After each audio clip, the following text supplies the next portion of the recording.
Jay, I was having a conversation with someone last week and we were talking about balancing acts. Now, this particular person works a 9 to 5, but she also runs her own business. So, I want to ask you, what is your best advice for the person that's balancing a 9 to 5 and an individual who is starting working on their business in the evenings? I mean, no real good advice to give them besides do what you do. I mean, it all depends on what their end goal is. You know what I'm saying? If they're just trying to make ends meet, then, manage your risk and manage your money properly so that you can, get to your goal and move on. It's real hard to give the advice if you don't know what their goals are. If they were trying to leave the job, now, I wrote about that in my book, You Won't Starve, Key Principles of Entrepreneurial Development. But yeah, if you're trying to leave the job, then yeah, I will find out where that person is in their process. Did they just start the side hustle? Did they just start the job? Is the job something that's helping the side hustle? Like are you trying to start a restaurant and you're working at a restaurant, but you're cooking on the side, you have a ghost kitchen, or you are renting people's trucks and things like that to use, food trucks. If you're doing that, then I can guide you right through it. You know what I'm saying? Go through the process. All right, now you're hustling while you work. That's where you are. You're in that phase. But next day I'll be telling them, hey, start developing your market. Do that market research. Who actually wants your food and who is going to buy your food repeatedly?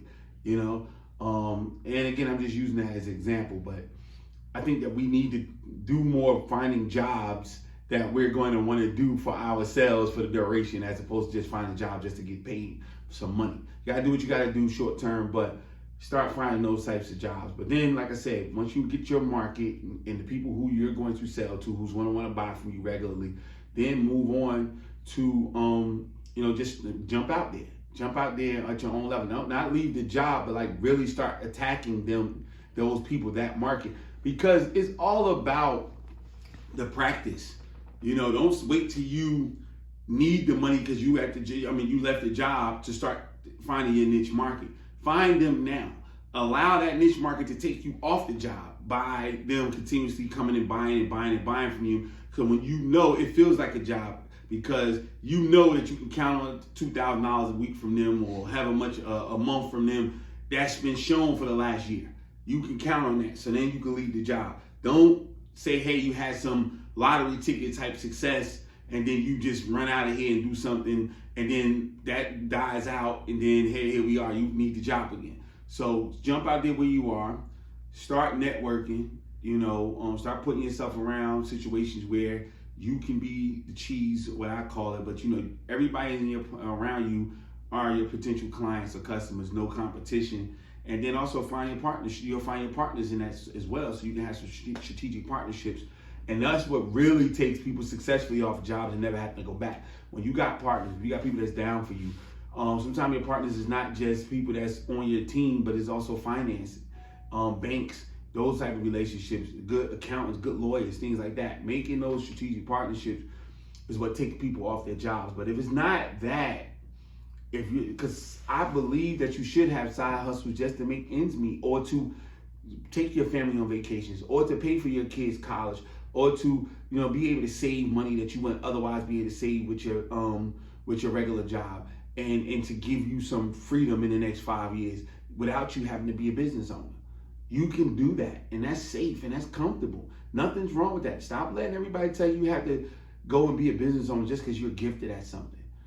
If you know how to cook your ass off, but you don't got the temperament to start no restaurant, fine.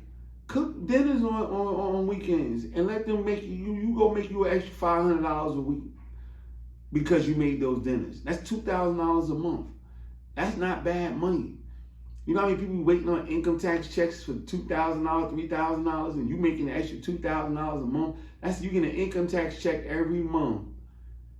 That's $24,000 a year that you can possibly do some things that can change your life. You can finally have a savings. You can get your IRA started.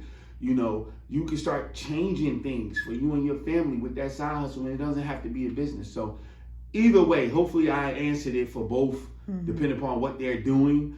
Because I don't know I would have to know what the person's goals are.